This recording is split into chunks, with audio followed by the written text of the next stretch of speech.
Young at Heart by Pam Young.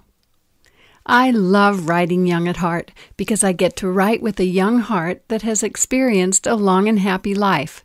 That doesn't mean I haven't had hard times. In fact, an email I recently received reminded me of my 15-year marriage that ended in divorce. The woman who wrote to me had been married for 25 years. Her husband had cheated on her more than once, and she told me that she had lost herself and hardly recognized her home or her person. It is never too late to change.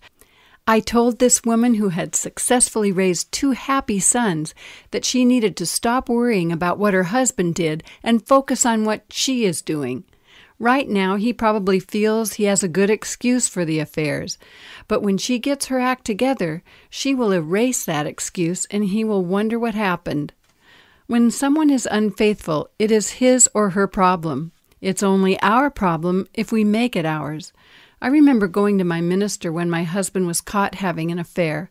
I had 3 little kids, and they came to the session with me because I couldn't get a babysitter. And he told me that my job was to be the best me I could be, not for my husband, but for me. Back when I was frumpy, suspicious, and overweight and keeping a totally cluttered and dirty home, I knew what I needed to do. I knew disorganization affected every aspect of my life, my health, relationships, finances, appearance, recreation, hospitality, you name it. But I got temporarily stuck in self-pity. When I discovered that I could be organized with a simple system, I let go of the vision of a mountain to climb.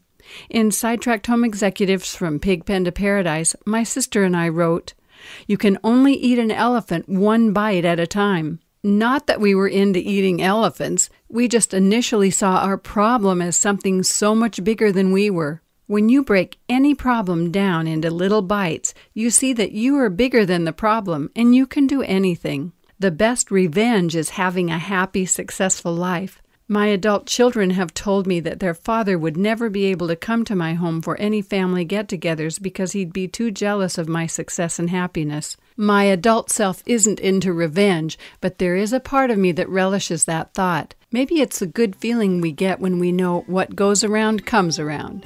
My prayer for you, if you have a story similar to the woman I wrote about, or to my story, is that you will find yourself, if you're lost in clutter and chaos, and realize you can do more than just survive. You can thrive.